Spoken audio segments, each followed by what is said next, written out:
Assalamualaikum warahmatullahi wabarakatuh. Selamat sore menjelang malam, Bapak dosen dan rekan lainnya yang berbahagia. Marilah kita panjatkan puji dan syukur kehadirat Allah Subhanahu wa taala karena telah memberikan rahmat sehingga kita dapat menjalani kegiatan-kegiatan yang sedemikian.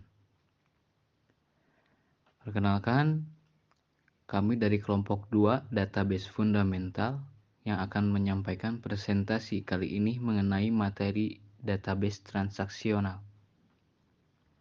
Adapun anggota kelompok terdiri dari Afif, Anggita, Mulyana, Fadli, dan Bima.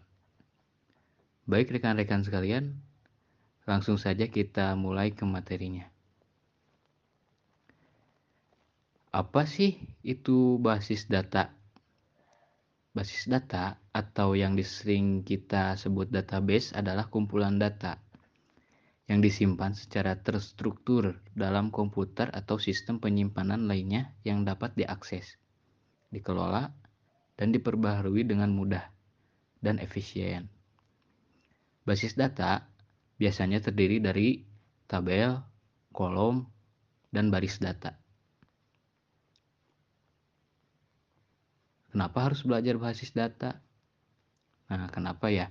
Basis data memungkinkan pengguna untuk menyimpan dan mengakses informasi secara efisien, serta memberikan cara untuk mengelola dan memelihara data. Basis data juga dapat diatur untuk memastikan integritas data, memfasilitasi pengambilan keputusan, dan mempercepat pemrosesan data. Selanjutnya, pengertian umum transaksi. Suatu unit kerja yang terdiri dari serangkaian operasi basis data yang dilakukan secara bersamaan sebagai satu kesatuan yang utuh. Transaksi adalah suatu cara untuk memastikan bahwa data dalam basis data tetap konsisten dan akurat, walaupun terdapat banyak yang pengguna yang mengakses dan memperoleh data secara bersamaan. Selamat malam. Di sini saya Anggita akan menjelaskan tujuan pencatatan transaksi pada basis data. Memastikan konsistensi data. Konsep transaksi database memastikan bahwa setiap operasi database dilakukan dengan benar dan berhasil, dilakukan atau dikembalikan ke keadaan sebelum transaksi dimulai jika terjadi kegagalan. Hal ini memastikan bahwa data dalam database selalu konsisten dan akurat, agar nantinya tidak ada kegagalan yang memicu permasalahan. Lalu, meminimalkan kesalahan. Konsep transaksi database juga membantu dalam menghindari kesalahan dalam pengolahan data, dengan memastikan bahwa operasi database dilakukan secara atomik. Kita dapat menghindari perubahan yang tidak diinginkan pada data. Maka dari itu, kita harus meminimalkan kesalahan atau bahkan jika perlu kita tidak membuat kesalahan agar proses pengolahan data dapat berjalan dengan baik dan tidak adanya perubahan yang signifikan kepada data agar data tersebut tidak rusak atau tidak salah. Lalu yang ketiga ada mempercepat pemrosesan data. Dengan melakukan operasi dalam transaksi, kita dapat mempercepat pemrosesan data dalam database. Jika sebuah transaksi terdiri dari beberapa operasi, database dapat mengeksekusinya secara bersamaan, meningkatkan efisiensi pemrosesan data. Lalu, ini juga menjadi efisiensi waktu karena database dapat mengeksekusinya secara bersamaan. Maka dari itu, selain efisiensi dalam waktu, efisiensi pemrosesan data juga proses menjadi lebih cepat. Sekian, next slide. Baik, perkenalkan nama saya Fadli. Saya akan melanjutkan tema bagian apa itu basis data transaksional. Basis data transaksional adalah serangkaian operasi database yang dikelompokkan menjadi sebuah transaksi tunggal yang dilakukan secara atomik atau seluruhnya, atau tidak dilakukan sama sekali. Dalam sebuah transaksi database, semua operasi harus berhasil dilakukan sebelum perubahan data dapat dikonfirmasi dan diambil sebagai bagian dari database. Jika salah satu operasi dalam transaksi gagal, maka seluruh transaksi harus dianggap gagal, dan semua perubahan yang terjadi harus dikembalikan ke keadaan sebelum transaksi dimulai. Next slide. Nah, tanpa basis data transaksional, ini misal ada yang ingin mentransferkan uangnya melalui bank, Andi misalnya, yang biru ini, lalu yang hijau, kotak yang hijau ini, misal Bas, si Andi ingin mengirimkan uang kepada si Bas melalui transfer bank. Nah, jika kita lihat di sini ada 4 kotak, yang mana adalah 4 query dalam database. Kurangi saldo itu merujuk ke transaksi yang akan kita lakukan. Yang mana jika ini dilakukan, akan mengupdate data dari uang di saldo kita menjadi berkurang gitu. Kurangi saldo, mengupdate data yang ada di akun kita. Lalu transaksi kurang ini merujuk kepada record, jadi ada historinya gitu. Kayak di aplikasi contoh, sebagai contoh, di aplikasi Lipin Mandiri, itu ada histori uang sebelum transfer dan uang sesudah transfer, jadi akan kelihatan gitu. Lalu di sisi Bas akan terupdate saldo, yang mana akan bertambah si saldonya di akun si Bas. Lalu dilanjutkan dengan histori sebelum uang bertambah itu pasti di record kan, pasti disimpan gitu, pasti kelihatan. Ini uang bertambah, sudah bertambah. Nah, pertanyaannya, jika salah satu query ini atau proses ini tidak berjalan seperti semestinya, maka misal di tabel di kotak query tambah saldo dan di transaksi kurang terjadi kegagalan, mungkin kegagalan koneksi atau program atau apapun itu, maka yang terjadi adalah saldo yang dikirim oleh Andi ke Bas tidak akan sampai.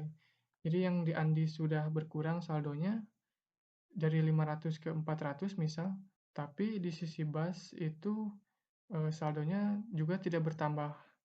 Nah, itu adalah masalah besar yang akan bisa ditangani oleh basis data transaksional.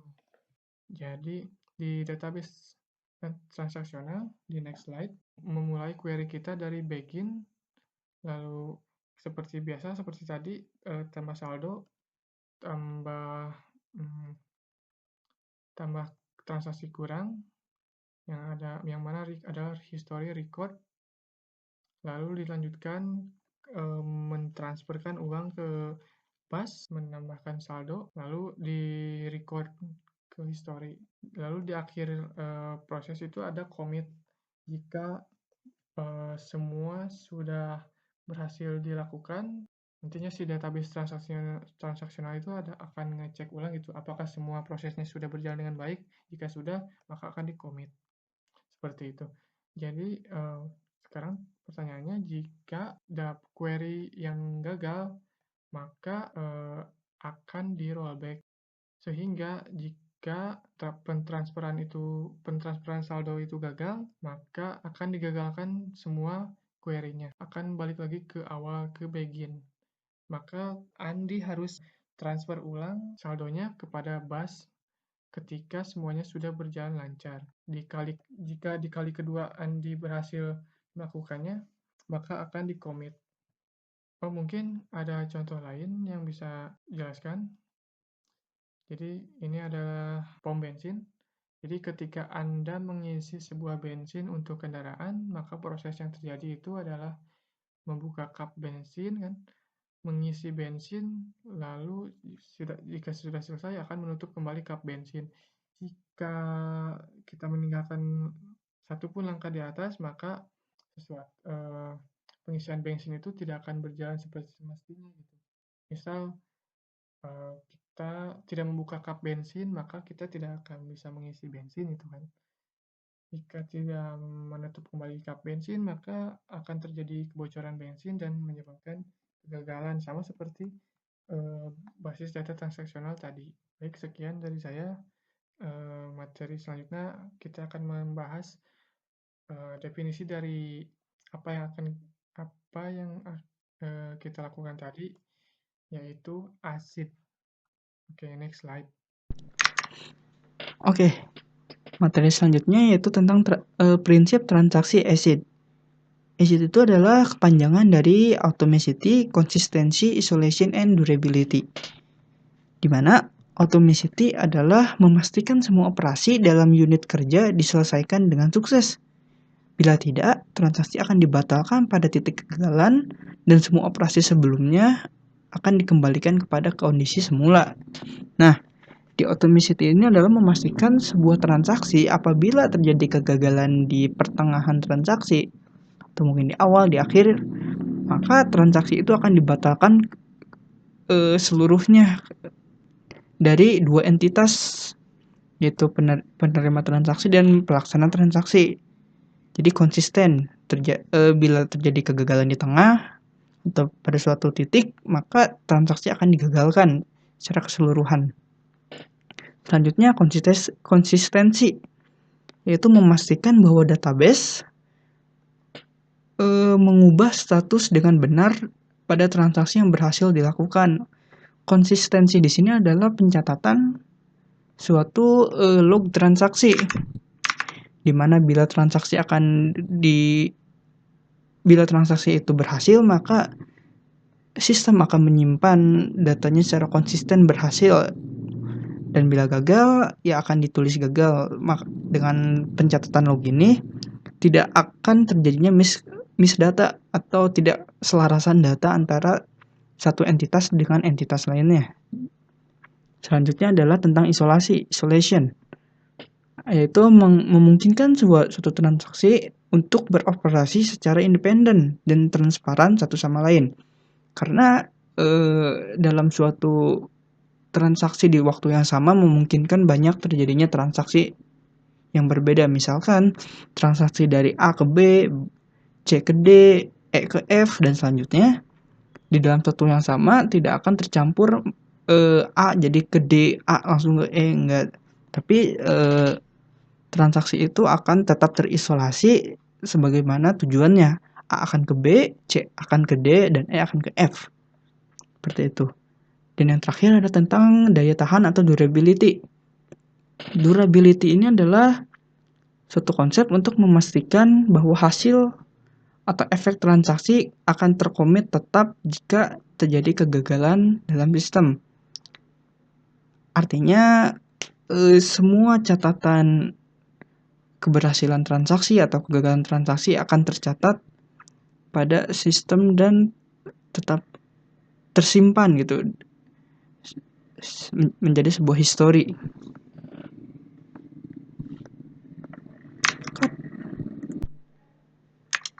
Oke, selanjutnya tentang kontrol basis data transaksi. Pada kontrol basis data terdapat 4 bagian utama yang akan kami bahas, yaitu tentang begin, commit, rollback, dan save point.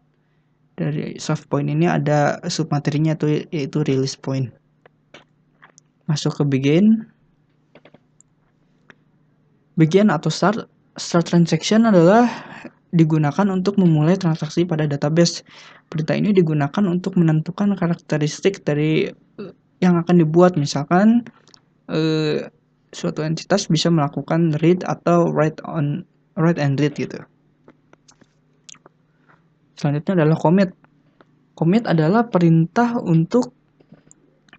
transaksional digunakan untuk menyimpan perubahan yang dilakukan transaksi oleh database. Perintah commit ini menyimpan semua transaksi ke dalam database sejak perintah commit atau rollback terakhir. Nah, commit ini ada datanya berarti sudah tetap. Apabila dia berhasil maka akan ditulis berhasil, apabila gagal maka akan disimpan gagal. Jadi permanen, tidak ada perubahannya gitu. Maka commit itu biasanya ada di bagian akhir. Seiringan dengan terjadinya rollback bila gagal. Selanjutnya adalah rollback. Rollback adalah perintah transaksional digunakan untuk membatalkan transaksi yang belum disimpan di database.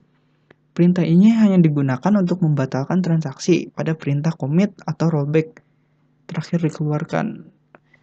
Bedanya dengan commit, rollback ini masih memungkinkan terjadinya rollback sebelum database itu disimpan.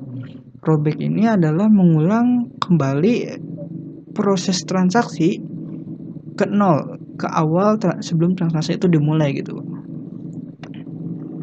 Lalu selanjutnya adalah save point dan release point, di mana perintah save point adalah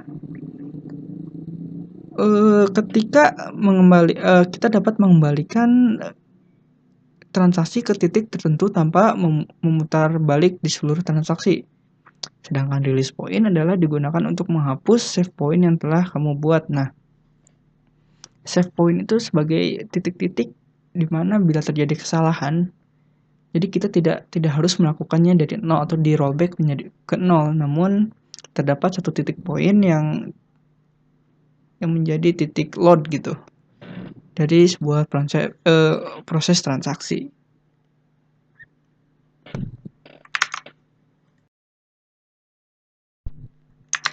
Oke, selanjutnya saya akan menjelaskan tentang implementasi dari kontrol basis data transaksi yang telah dijelaskan sebelumnya. Nah, pada bagian ini saya akan mengambil studi kasus tentang proses transaksi dari aplikasi pembelian online gitu, seperti Tokopedia atau Shopee dan lainnya gitu.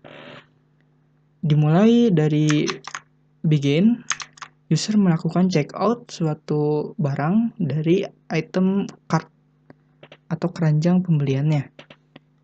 Nah, pada bagian ini dilakukan commit awal, melakukan checkout. Setelah user melakukan checkout, selanjutnya akan masuk ke sequence kedua, yaitu bagian read and write proses data. Pada bagian kotak kuning ini terjadi proses logic bisnis gitu, dimana pada bagian ini akan terjadi save point dan release point gitu. Maka yang dimana terdapat proses yang bisa diulangi gitu.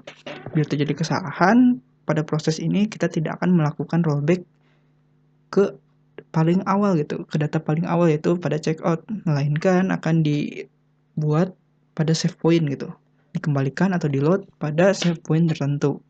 Nah, titik-titik garis putus-putus kuning ini menunjukkan bagian save point dan release point, sedangkan bagian garis merah ini merupakan rollback, di mana pada bagian ini juga memungkinkan terjadinya suatu kesalahan yang mengharuskan sebuah data di rollback ke bagian awal sebelum transaksi dimulai. Nah, bila terjadi rollback, maka tidak akan dilanjutkan ke state selanjutnya, melainkan diulangi lagi ke state awal.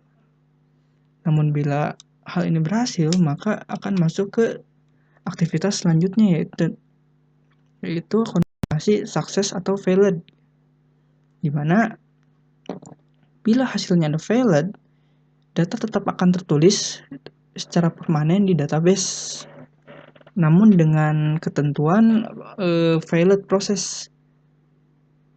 Bila failed process berarti kegiatan akan berakhir, tidak akan dilanjutkan ke proses selanjutnya. Sedangkan bila hasilnya adalah sukses, maka data akan tersimpan pada database dengan status sukses. Bila status sukses, maka akan dilanjutkan ke bisnis proses yang lainnya, seperti shipping dan lain sebagainya pada aplikasi. Berikutnya adalah contoh penggunaan basis data transaksional. Contoh transaksi database adalah sistem pembayaran online, pembelian barang dalam toko online, dan pengiriman pesan dalam aplikasi chatting.